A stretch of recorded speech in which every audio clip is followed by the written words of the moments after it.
Ok. Donc là, on va entamer le module 4 de la formation AZ 104, consiste à l'administration de la mise en réseau virtuel. Donc ici, dans ce module, l'objectif, c'est véritablement de voir comment configurer les réseaux virtuels, configurer les groupes de sécurité réseau, et puis aussi comment héberger vos applications sur Azure via hum, Azure DNS, donc la résolution des noms et tout ça.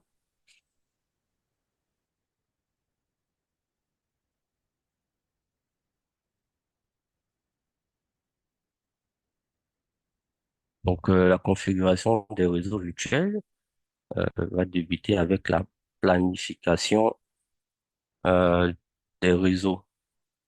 Donc, sur Azure, il est très important de planifier la création même des ressources, que ce soit les VM, bon, les adresses IP,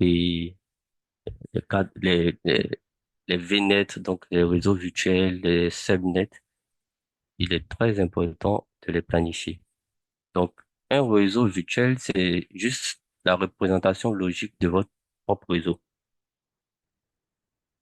Alors, puisque de toutes les façons, si Azure, tout est virtuel. Et par exemple, quand vous créez votre machine virtuelle sur Azure, la machine virtuelle aura besoin d'une carte réseau pour pouvoir se connecter aux ressources ou bien se connecter directement au sous-réseau. Le sous-réseau, quant à lui, il fait partie d'un réseau virtuel. Donc, c'est cette carte-là qui va permettre de faire la connexion de votre machine virtuelle au réseau. Donc, quand on regarde l'image là, on a une, on a un réseau virtuel. Donc, un VNet. Bon, vous allez beaucoup entendre ce terme-là. VNet pour réseau virtuel. Et dans ce VNet, vous avez un subnet. Donc, un sous-réseau. Et dans ce sous-réseau, vous avez deux machines virtuelles. Et à ces deux machines virtuelles, bon, à chacune de ces deux machines virtuelles est raccordée une carte NIC, une carte d'interface réseau. Donc, cette carte est elle-même connectée au subnet, donc au sous-réseau. Et ce sous-réseau fait partie d'un grand réseau virtuel, donc le VNet.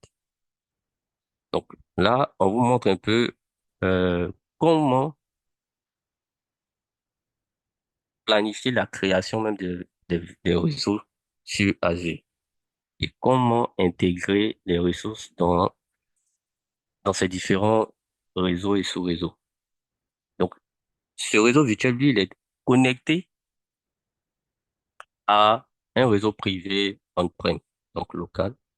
Et ce réseau est aussi plusieurs réseaux virtuels en son sein.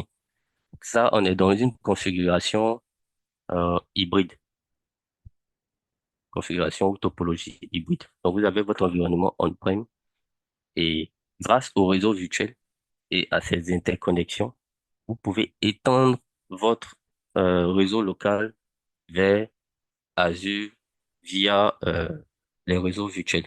Donc voilà pourquoi il est très important de planifier la création même des ressources ou des réseaux au niveau d'Azure. Surtout lorsque vous avancez vers un type de scénario cloud hybride. Donc, comment créer concrètement les réseaux virtuels? Donc, vous avez la possibilité de créer des VNet à partir de différents moyens, différents outils qu'on a vus précédemment. Donc, vous pouvez le créer à partir du portail Azure. Ça, cette interface qu'on voit là sur ces slides, c'est l'interface du portail Azure. Vous pouvez le créer aussi à partir de PowerShell, à partir d'Azure CLI. Ou, si vous voulez, vous pouvez utiliser les modèles ARM, donc Azure Resource Manager. Si vous n'êtes pas trop pour le code, que vous voulez simplifier aussi la tâche, vous pouvez utiliser Bicep. Donc avec Bicep aussi, vous pouvez créer des sous-réseaux. Un autre moyen aussi de créer, qui que beaucoup ne savent pas, c'est lorsque vous, lors de la création d'une machine virtuelle. Donc, le processus de création va vous proposer même euh, de créer un VNet. Donc, ça, c'est au cas où vous n'en avez pas déjà euh, créé ou que vous voulez créer un spécifiquement pour cette ressource. Donc, à ce niveau-là, vous avez aussi la possibilité de créer un réseau virtuel. Donc, lors de la création, on va vous demander de choisir l'abonnement, le groupe de ressources. Ça, c'est très important. Toutes les ressources qui sont créées, ils vont vous demander généralement de choisir ces éléments-là. Voilà pourquoi c'est sur l'interface, vous voyez les points, pardon, les astérisques rouges. Donc, vous allez mettre également le nom, sélectionner la région. Vous allez aussi définir l'espace d'adressage. Donc, si vous avez créé le réseau, vous devez définir un espace d'adressage. Si possible, bon, si nécessaire, on vous demande de créer au moins un sous-réseau. Aussi, par exemple, donc pour le réseau, c'est-à-dire pour le VNet, vous pouvez prendre par exemple un 10.0.0.0.0/16. Donc pour le sous-réseau, vu que c'est une segmentation, vous pouvez prendre cette même adresse, mais en mettant 1/24. Donc voilà un peu comment ça se fait sur Azure. Et, et l'autre chose qui est très important, c'est de bien définir les adresses pour éviter aussi les chevauchements. C'est vrai que la plateforme même évite ça, mais ce serait important aussi de bien planifier l'adressage.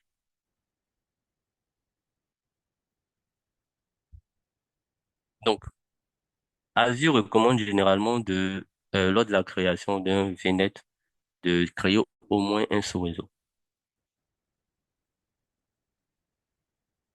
Donc, les sous-réseaux, euh, ont une fonction de segmentation de votre grand réseau, donc de votre VNet. Donc, lorsque vous avez créé un VNet, vous pouvez le diviser en plus petits, donc en plus de subnets. Généralement, c'est une pratique qui est standard pour l'organisation et même pour la sécurité de votre réseau. Et cette segmentation, elle est totalement logique. Donc, elle n'est pas dépendante d'un équipement physique ou autre. De toutes les façons, sur Azure, vous ne pouvez pas avoir les équipements. Donc, c'est totalement logique. Vous pouvez en créer autant que vous voulez, mais il faut planifier quand même l'adressage à ce niveau. Donc, comme on le voit sur cette slide, on a 5 sous-réseaux. Le subnet 0, subnet 1, subnet 2. Ce sont des sous-réseaux, bon, on va dire génériques, ou que les utilisateurs même ont créés. Par contre, on a deux autres qui sont des sous-réseaux, disons système ou dédiés.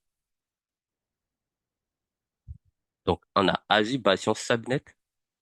Lui, il est obligatoire et dédié pardon, pour le service Bastion, A- Azure Bastion. Azure Bastion, lui, il est là juste pour assurer la sécurité, sinon l'accès sécurisé au VM via le portail. Et en deuxième lieu, on a la Gateway Subnet. Il s'agit d'un réseau aussi dédié. Euh, Lui, il est pour les passerelles de réseau virtuel.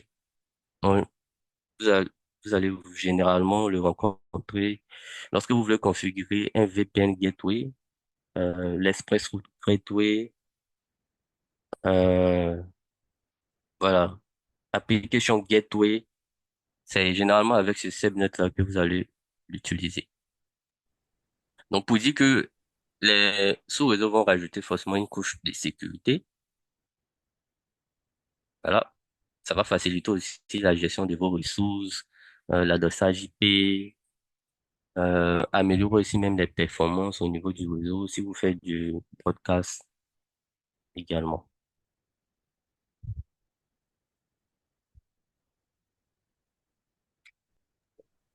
Donc, à ces réseaux seront adressés, bien sûr, euh, bon, des, ad- des adresses IP Donc, il est important de faire la distinction entre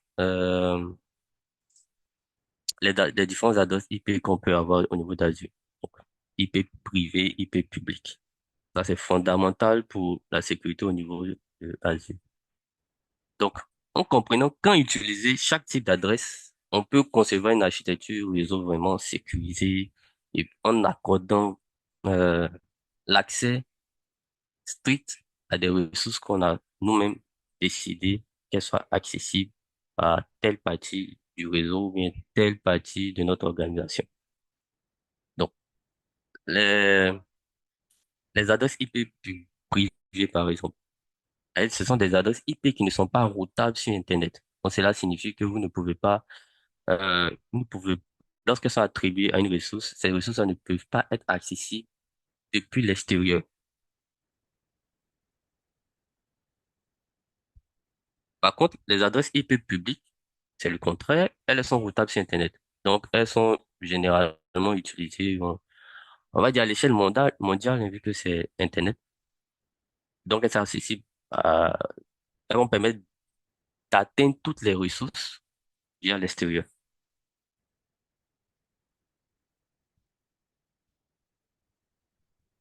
Donc, sur Azure, généralement, on crée tout. Sur Azure, on crée tout. Donc, même les adresses IP publiques, il faut les créer. Qu'elles constituent une ressource sur Azure. Et lors de la création, bien sûr, via le portail Azure, donc vous allez mener pas mal d'actions journalières, quotidiennes, via le portail. Maintenant, si vous êtes vraiment dans l'administration pure, pour certaines tâches, vous aurez besoin des autres outils qu'on a cités, PowerShell, CLI et autres. Donc, pour la création, vous allez spécifier le nom. Vous allez choisir la version du protocole. Donc, la standard qui est la plus utilisée, c'est l'IPv4. Sinon, vous pouvez l'utiliser IPv6 qui offre un espace d'adressage beaucoup plus grand. La référence SKU. Donc, ici, nous avons deux types de base ou standard. Bon, déjà, même la référence, c'est juste le niveau de service et de fonctionnalité que peut vous fournir l'adresse IP. Donc, le niveau de fonctionnalité des services. Donc, on a de base et standard. Donc, c'est sûr que de base va fournir peut-être des fonctionnalités vraiment basiques. Donc, généralement, c'est l'offre la moins chère. Et puis, elle ne prend pas en compte les zones de disponibilité. Par contre, la standard, bon, bien sûr, elle va offrir une meilleure qualité. Euh, elle intègre les zones de disponibilité. Donc, ce qui va la rendre beaucoup plus résiliente. Hum, donc, la sécurité est beaucoup plus renforcée par rapport à la basique. Et la basique, généralement, elle est utilisée pour des tests. Voilà, tests, pré-prod, ce genre de choses. Donc, on va vous demander aussi de sélectionner dans la zone de disponibilité, bien sûr, si vous sélectionnez standard, le niveau. Donc, est-ce que l'adresse IP sera routable uniquement dans votre région ou de manière globale? Choisis l'affectation des IP, que ce soit, je veux dire, que l'IP soit statique ou dynamique. Donc, effectivement, il est possible de rajouter une IP publique dynamique à une ressource. Voilà. Donc, généralement, elle va changer.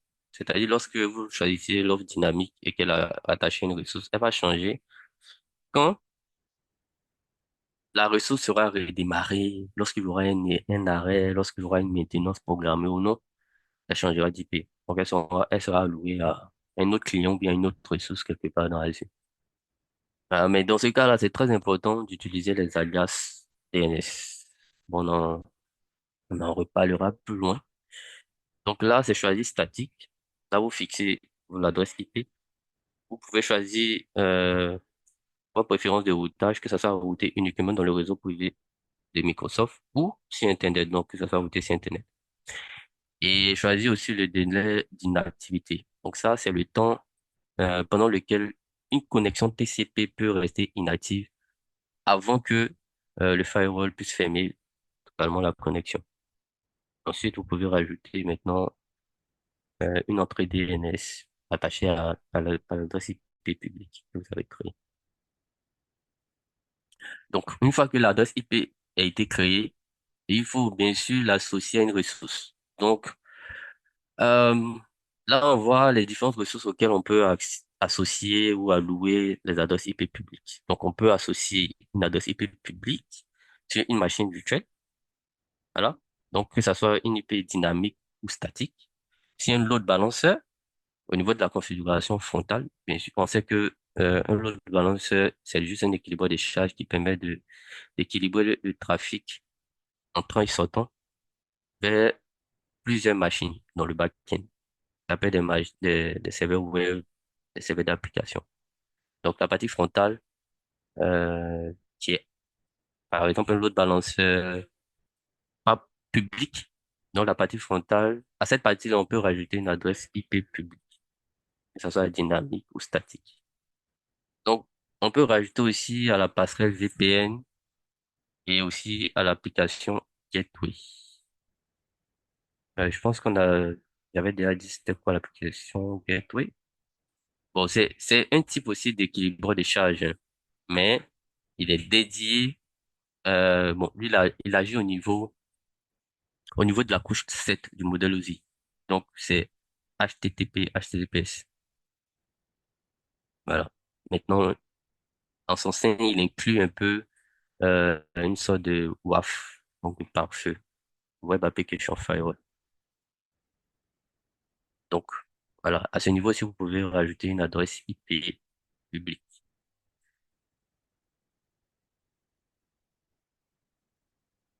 Donc, bon, les adresses IP privées.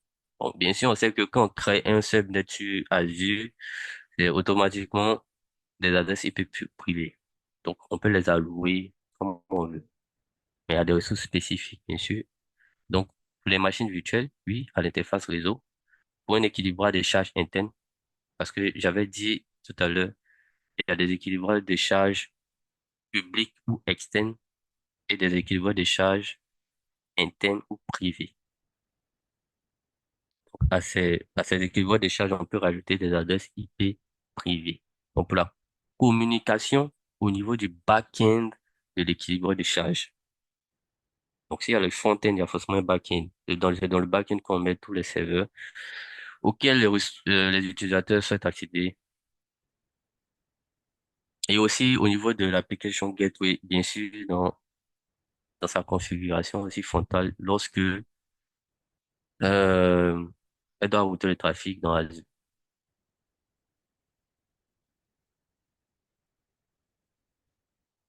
Donc là, maintenant, on va voir la couche de sécurité au niveau des réseaux. Donc, généralement, quand on parle de cette couche de sécurité au niveau des réseaux, on fait allusion au NSG. Donc, les NSG représentent la première ligne de défense euh, pour la sécurité au niveau du réseau Azure. Voilà, c'est vrai que il y a le firewall, il y a tout ce qu'on peut rajouter et tout, mais les NSG, c'est le premier, vraiment, la première couche de défense. Voilà, elle est très pratique, elle est très robuste. Euh, elle arrive à s'incorporer avec les ASG. On verra ça juste après. Il s'agit de Application Security Gateway. Application Security Group plutôt.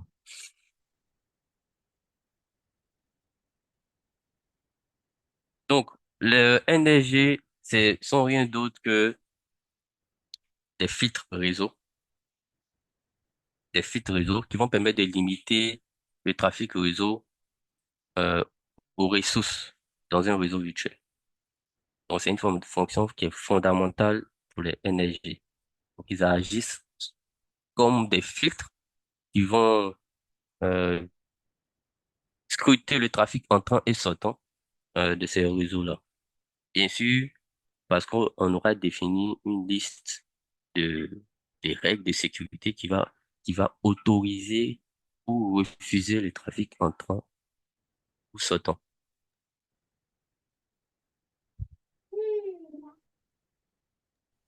Donc, les Et, NSJ. Oui, J'ai une question, s'il te plaît. oui. Admettons, on a notre ressource qui est, peu importe, un VM ou peu importe, et derrière, il y a un firewall. Du coup, si on veut autoriser un trafic vers la VM, il faudrait qu'on autorise côté firewall, ensuite dans le NSG également. C'est ça? Bon, bon. Si c'est le NSG qui est appliqué au niveau du réseau ou de l'interface, pardon, au niveau du sous-réseau ou au niveau de l'interface réseau. Parce que c'est le champ d'action des NSG, réseau ou interface réseau. Mais par contre, si ce ne sont pas les NSG qui sont configurés et que ils utilisent un pare-feu spécifique, dans ce cas, c'est au niveau du pare-feu que vous allez autoriser.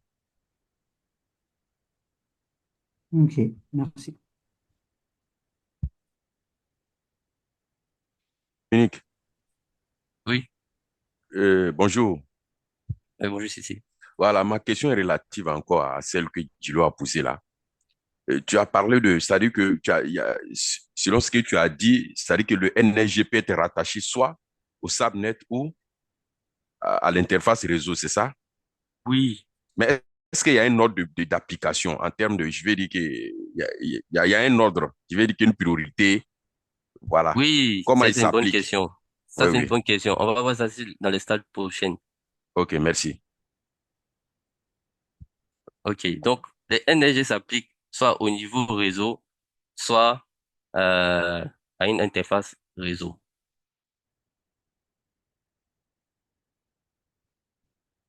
Voilà, donc les NSG peuvent être associés aussi plusieurs fois. Euh, voilà.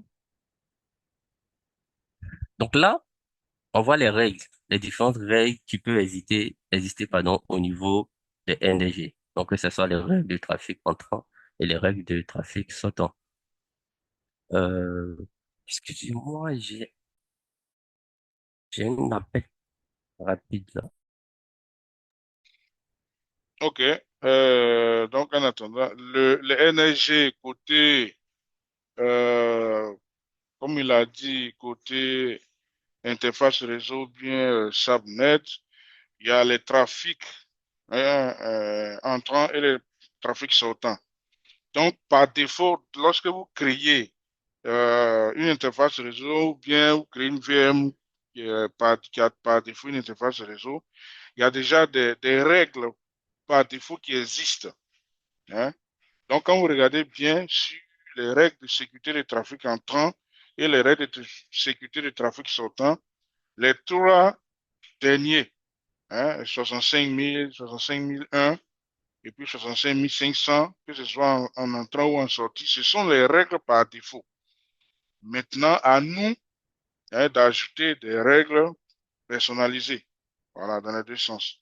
Donc, euh, l'ordre d'application des NSG, il y a Cissé qui a posé la question. Les NSG vont s'appliquer de manière identique comme les ACL. Voilà, pour ceux qui ont connu un peu ça. Donc, c'est par ordre de priorité. Donc, regardez bien la priorité. Donc, plus la priorité est petite, entre griffes, hein, c'est-à-dire que le chiffre ou bien le nombre est petit, elle passe en premier. Donc, lors de la création des règles, il faut prendre soin de regarder les priorités des règles existantes d'abord, avant de donner la priorité de notre règle qu'on est en train de créer. Voilà. Et c'est valable pour les trafics sortants comme pour les trafics entrants. Donc, si vous vous trompez et que vous positionnez mal votre règle, hein, par exemple, la position de la règle sera en fonction de la priorité que vous allez donner. Voilà, il va sans dire que ça va donner un effet contraire à ce que vous avez souhaité. Voilà. Donc, il faut bien faire les règles en tenant compte de la priorité. Voilà. Et ça peut vous aider aussi lors des troubleshooting. Donc, le principe de base pour un administrateur, c'est que quand tu es en train de faire un tel déploiement, il faut que tu aies un fichier de suivi à côté, un fichier Excel, où tu retraces un peu les règles, les priorités. Ça peut t'aider demain ou bien aider quelqu'un qui va venir après toi. Parce qu'on a mis en place une infra qui fonctionne, au bout d'un certain temps, ça devient comme on peut dire ça, quelque chose d'habituel. Et puis bon, souvent on peut oublier certaines choses. Donc il faut faire beaucoup attention. Donc en dehors de la priorité, il y a le nom qu'on peut lui donner, les ports à autoriser, le protocole aussi à autoriser, la source, la destination. Comme je l'ai dit, c'est comme les ACL. Ça ressemble un peu aussi à nos amis du réseau qui font le routage. Voilà, il faut donner la source, la destination, ainsi de suite. Et l'action, soit vous autorisez, hein, la règle ou bien la règle deny. Donc, si vous remarquez bien, sur la partie des trafics entrants, la dernière règle, c'est deny all inbound. De même, pour le trafic sortant, la dernière règle, c'est deny all outbound. Donc, il faut faire très attention, je reviens là-dessus, hein, lors du choix des priorités de vos règles. Parce que si votre règle se trouve soit en dessous de ces deny all, ça ne va jamais marcher. Voilà. Il faut faire très attention. Excuse-moi, donc là, si je mets, admettons, je mets une règle en HTTPS, Oui, et la priorité, je lui donne 67 000, ça va pas fonctionner. pas du tout, pas du tout. Parce que Ok, le deny all, on dit bien, exactement. voilà. Une fois que, parce que le NSG va s'exécuter ligne par ligne en fonction des priorités. Donc, lorsqu'il va ajouter, il va arriver plutôt sur le deny all inbound, tout ce qui va venir après là. Dans la partie Ok, inbound, là, il va deny. Voilà. merci. OK. Maintenant, il y a un principe aussi qui s'applique hein, dans le domaine de la sécurité, c'est lorsque deux valeurs opposées d'une même règle s'affrontent, quelle est la valeur qui prime? Alors, c'est simple, c'est la valeur la plus restrictive. Donc, si vous avez, comme tout à l'heure Dominique l'a dit, les NSG, de même que le network, comment on appelle ça? Ce qu'on a vu le samedi passé, qui permet de gérer les accès sur les ressources. Le airbag, on peut les appliquer plusieurs fois à plusieurs niveaux, enfin, à plusieurs niveaux. Donc, il peut arriver que une règle sur l'interface réseau autorise le HTTPS, comme tu l'as dit, et puis une autre règle sur le subnet hein, refuse le même HTTPS. Dans ce cas, il faut te dire que c'est la règle la plus restrictive qui va s'appliquer. Donc, je reviens encore sur les troubleshooting, parce que c'est là qu'on vous attend. Sinon, pour configurer là, en général, vous allez trouver quelque chose, voilà, qui va vous permettre de faire marcher, mais c'est lors des troubleshooting où savoir hein, où se trouve le problème, qu'est-ce qu'il faut faire, ainsi de suite. Donc, il faut faire très, très, très attention. J'insiste là-dessus, en connaissance de cause. Donc, Dominique, go ahead. Ok, désolé. Donc, rapidement pour répondre à Moussa, vu que les NG s'appliquent, euh, bon, peut s'appliquer au niveau de la carte réseau et au niveau du sous-réseau.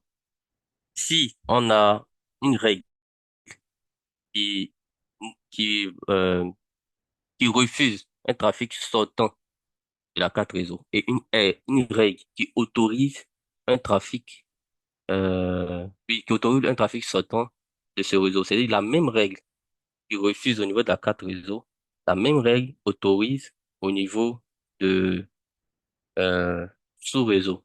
Bon. Moi, je pose la question, est-ce que le trafic sortira ou pas? Je pense que ce que Claver a dit, hein, c'est la plus restrictive.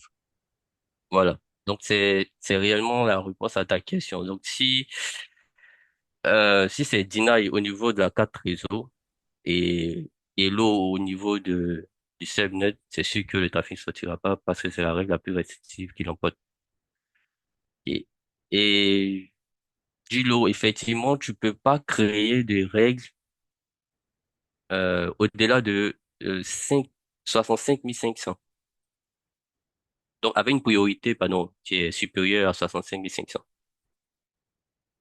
Et ces priorités qui sont en bas, donc 65 000 jusqu'à 65 500, elles viennent avec le système. Donc, on peut pas les supprimer. Et tu peux pas créer des priorités qui dépassent ces valeurs-là.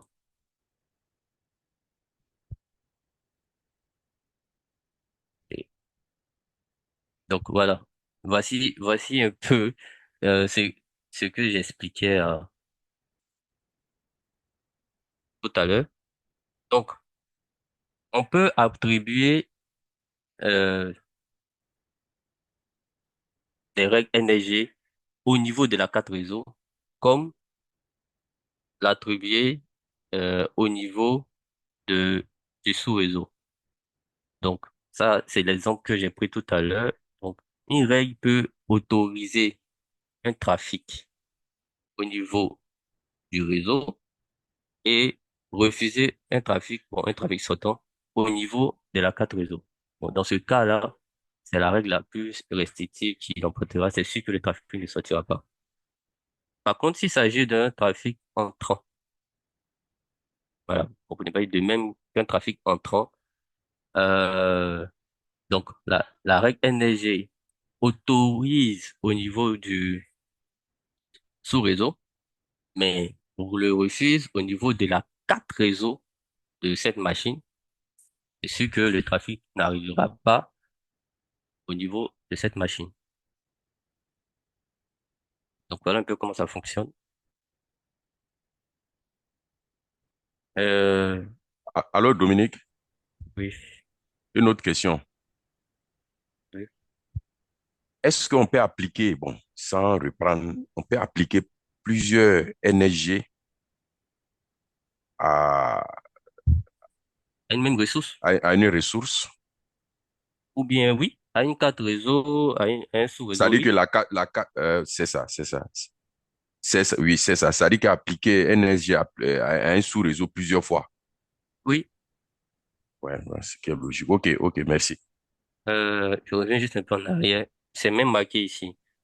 Donc les NRG peuvent être associés plusieurs fois. Ok.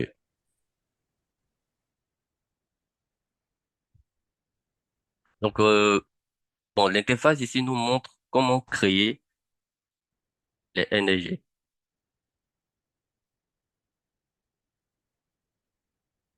Donc à partir du portail Azure, vous vous connectez, vous pouvez créer les règles NRG. Donc on va vous demander d'entrer, on va vous demander d'entrer la source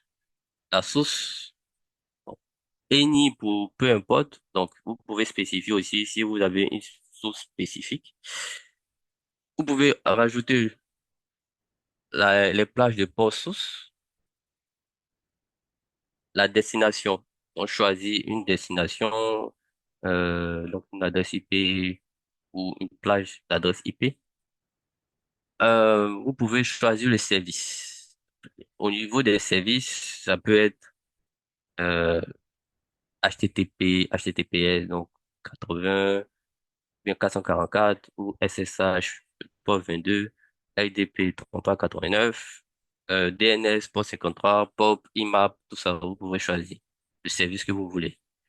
Vous pouvez choisir aussi les plages de destination.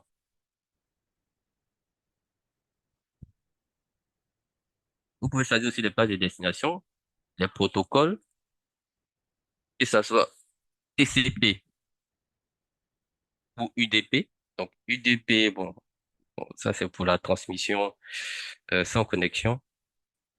Donc, comme les DNS, la voie IP, TCP, généralement, c'est pour les connexions fiables comme HTTP, HTTPS, SSH, LDP, tout ça. Vous pouvez même choisir le ICMP V4. Donc, ça, c'est pour les commandes de diagnostic comme le ping, d'autres. Puis, choisir une priorité. Donc, les priorités que vous pouvez définir, vous, en tant que administrateur, vont entre 100 et 4000, 4096. Voilà. Maintenant, les règles par défaut vont de 65 000 à 65 500.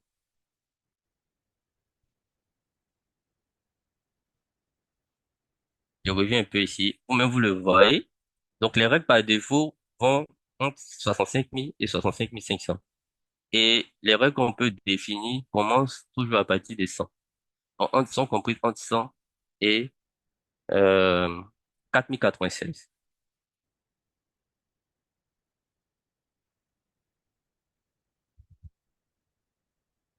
OK. Donc, là, maintenant, on aborde euh, la sécurité des groupes de sécurité d'application. Donc, les groupes de sécurité d'application, en abrégé ASG, donc vous allez rencontrer ça très souvent. Donc, ils vont permettre de regrouper des machines virtuelles logiquement, donc en fonction de, de votre structure d'application. Donc, au lieu de les regrouper par IP, on va les regrouper soit par la structure de l'application ou par le rôle. Donc, si vous avez des applications qui sont peut-être en deux tiers ou trois tiers, donc vous pouvez regrouper les serveurs web dans un ASG. Vous pouvez regrouper les serveurs même de l'application dans un ASG. Vous pouvez regrouper la base de données aussi dans un groupe d'applications. Donc, réellement, c'est de ça qu'il s'agit. Maintenant, à ces, à ces ASG, hein, vous pouvez ensuite créer des NRG qui vont utiliser, bon, qui seront affectés à ces ASG. C'est vrai qu'on dit groupe de sécurité, mais c'est vraiment pour une structuration. Groupe de sécurité d'application, c'est vraiment pour une structuration logique. Mais réellement, la sécurité qui est au niveau de ces groupes est donnée par les NRG. Donc, vous pouvez créer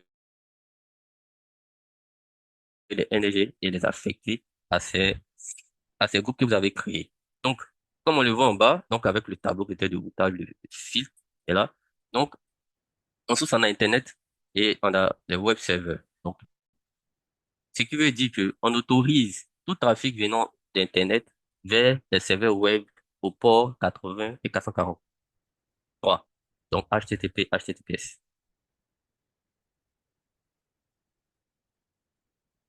Et en bas, en dessous, on a le web server destination SQL Server. Donc, là, on autorise le trafic entre les web serveurs et SQL Server. Bon, la communication, bien sûr, sur le port 1433.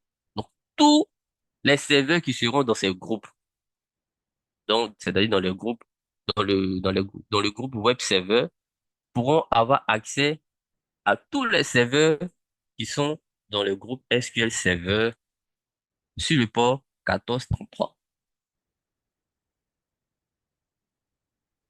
Donc, voilà comment ça fonctionne. Donc, si vous avez, par exemple, euh, 10 VM web server, donc vous pouvez créer un ASG web server. Si vous avez 5 VM d'application, vous pouvez créer, bon, pour la même application, bien sûr, bien pour le même déploiement. Vous pouvez créer aussi un groupe AG App, ainsi de suite, ainsi de suite.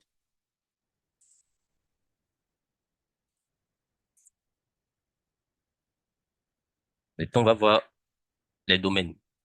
Eh bien, je vois le domaine sur Azure. Donc, Azure DNS, c'est un service. C'est un service qui est vraiment essentiel sur Azure. Donc, pour la découverte de vos services même ou de vos ressources. Ça va permettre aussi de garantir que les utilisateurs d'autres services peuvent trouver vos ressources directement dans Azure, juste en utilisant le nom, bon, des noms qui ont été mémorisés juste après des échanges.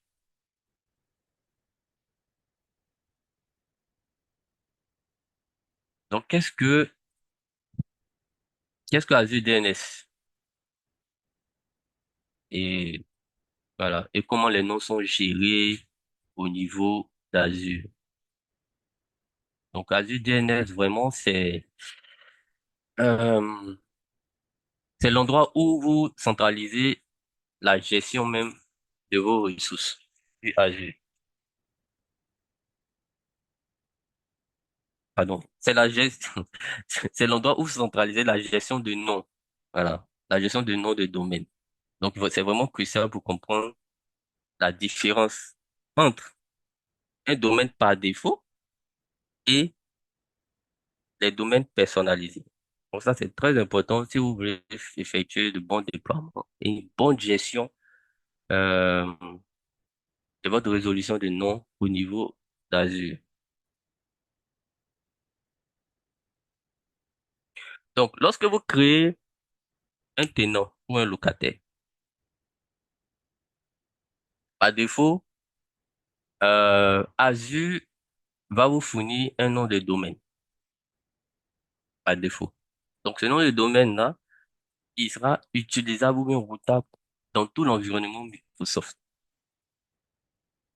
Donc, si par exemple, ce nom de domaine s'appelle euh, Gilo, donc quand vous créez votre tenant, il s'appelle Gilo, ça, le nom de domaine sera sous la forme gilo.onmicrosoft.com.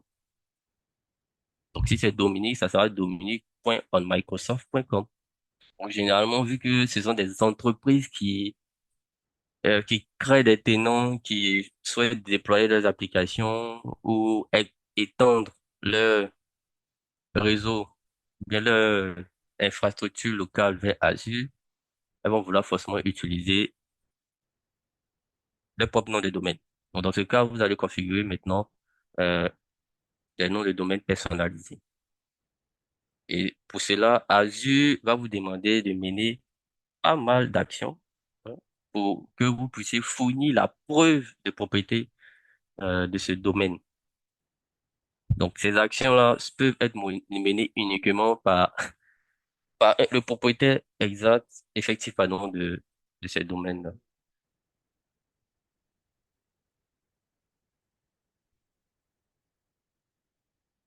Donc, comment configurer Azure DNS pour héberger votre domaine?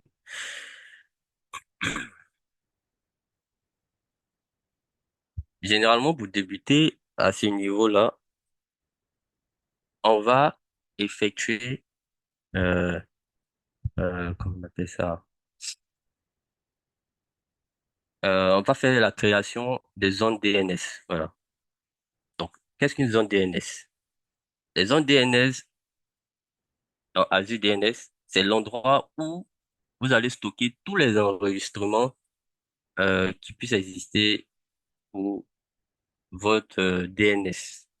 Donc, ça peut être des enregistrements de type A, des enregistrements CNAME, les enregistrements de type MX, les enregistrements de type TXT. Donc, il y en a tellement.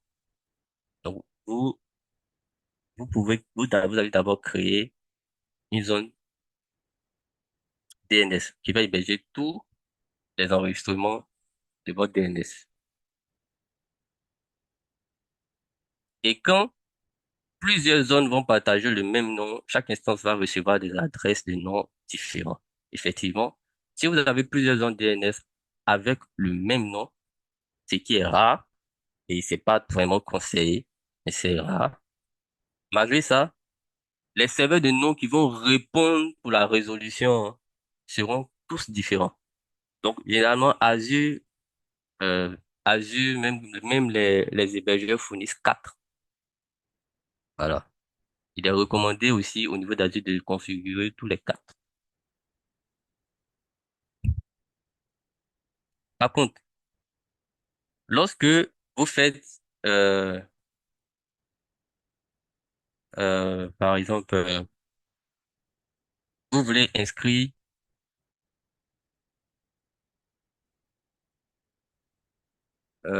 en fait, vous voulez que votre nom de votre hébergeur sache que désormais votre nom de domaine n'est plus géré par lui, mais par Azure, ou que votre nom de domaine puisse pointer directement vers les vers les serveurs d'enregistrement d'Azure, le domaine. Vous allez partir sur votre bon, généralement appelé registrar ou hébergeur. Ça peut être OVH, ça peut être GoDaddy, ça peut être AWS et autres.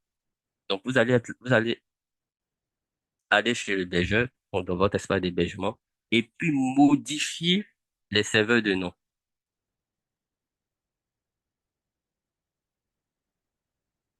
vous allez modifier les serveurs de nom. Les serveurs de nom, généralement, commencent par NS, ou NS1, avec, voilà, vous pouvez les modifier avec ceux d'Azure.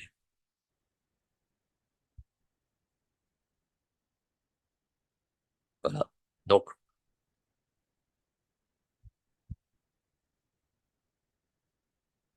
cette modification-là consiste vraiment aussi à ce qu'on appelle la délégation du nom de domaine à Azure.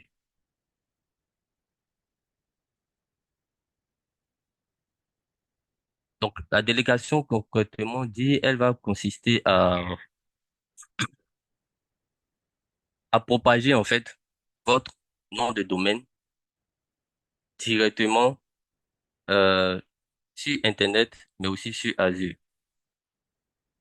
Voilà, puisque vous aurez maintenant remplacé, donc copié tous les serveurs de domaine au niveau d'Azure, remplacé au niveau de votre hébergeur ou registrar. La délégation va consister vraiment à faire la propagation de votre domaine sur Internet et puis sur Azure, afin que maintenant vos requêtes soient directement gérées par les serveurs de nom Azure. Donc, comme vous le voyez là, généralement il y en a quatre. Voilà, il faut tous les copier, les configurer.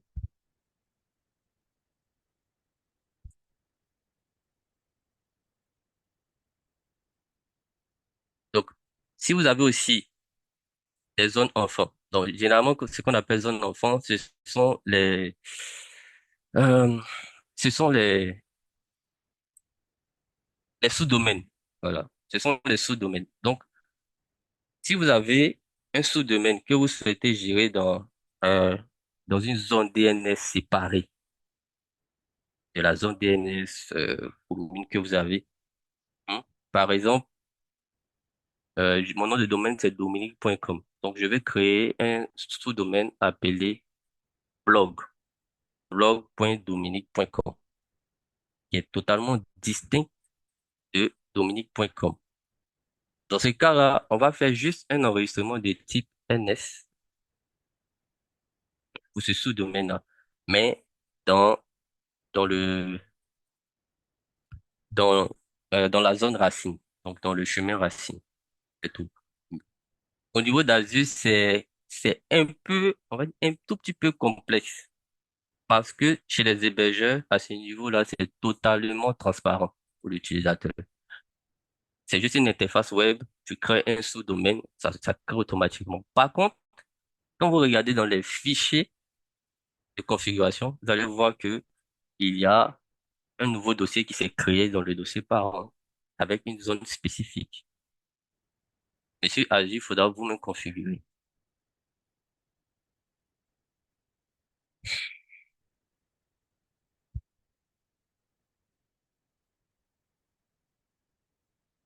Donc, les enregistrements alias. Bon, j'en avais parlé un tout petit peu, mais au niveau d'Azure, un jeu d'enregistrement, c'est une collection d'enregistrements dans une zone ayant le même nom et le même type. Effectivement, donc dans une zone, vous pouvez avoir plusieurs enregistrements qui partagent le même nom et le même type. Donc, par exemple, si vous avez un équilibre de charge avec plusieurs adresses IP, vous pourriez avoir un jeu d'enregistrement, par exemple, de type A pour le même nom, c'est-à-dire pour le même dossier www. Dans ce dossier-là, il aura toutes les adresses IP de cet équilibre de charge. Alors, vous pouvez ajouter jusqu'à 20 enregistrements euh, à un jeu d'enregistrement. Voilà, comme vous le voyez sur l'interface, donc il y a le nom Hello World. Donc ça aurait pu être www dans le cas de mon exemple. Donc dans Hello World par exemple, on veut faire un enregistrement de type A. Donc c'est un jeu d'enregistrement. Il dit je veux pas d'alias. Durée de vie 1 heure ou ouais c'est ça 1 heure.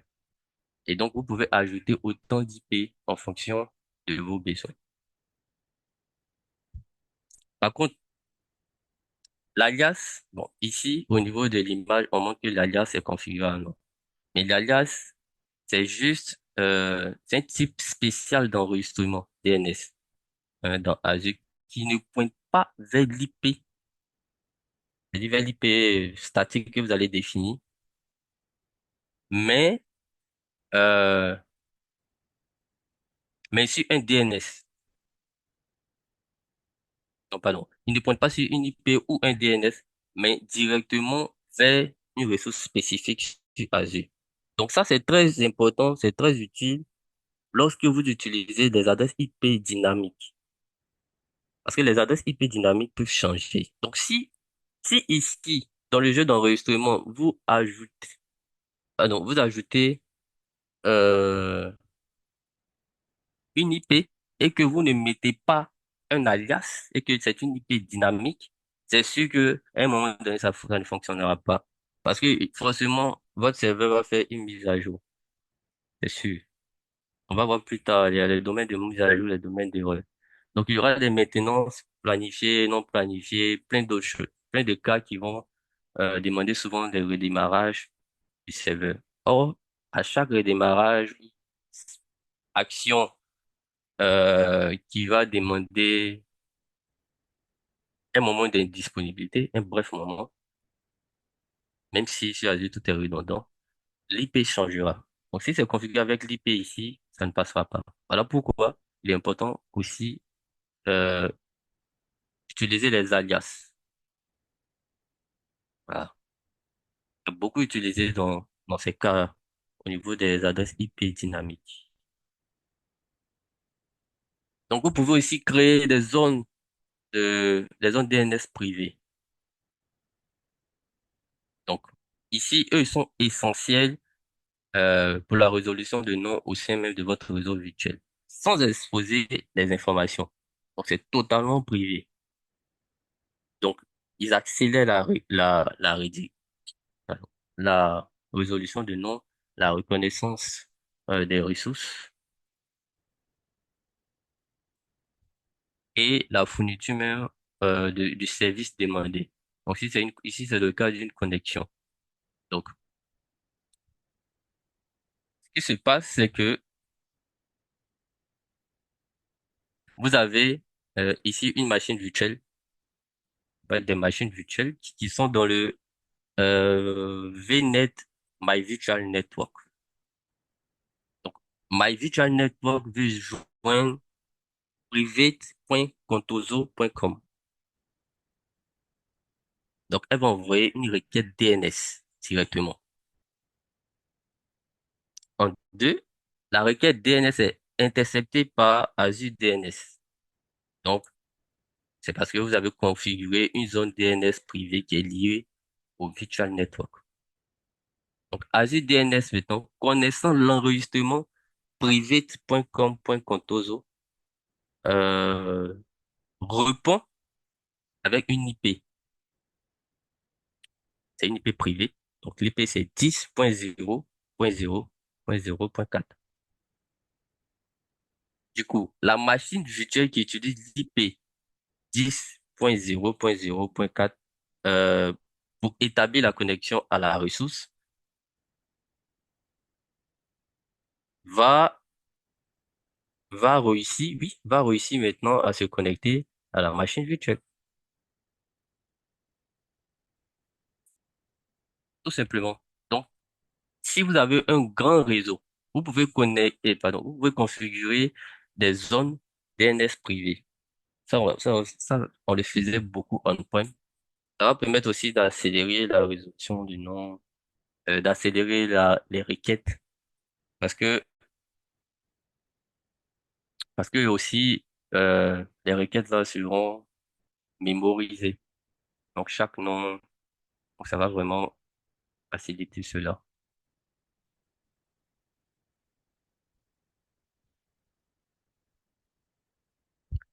Donc, vous aurez des labs, pour ça, voilà, implémenter les réseaux virtuels. Donc, vous allez créer un réseau virtuel comprenant des sous-réseaux à l'aide du portail, créer des réseaux virtuels sous-réseaux en utilisant des modèles. Donc, vous allez faire des modèles RM, des modèles personnalisés, tout ça. Créer et configurer la communication entre un groupe de sécurité des applications et un groupe de sécurité réseau. Après, vous allez configurer les zones Azure, DNS privé et public.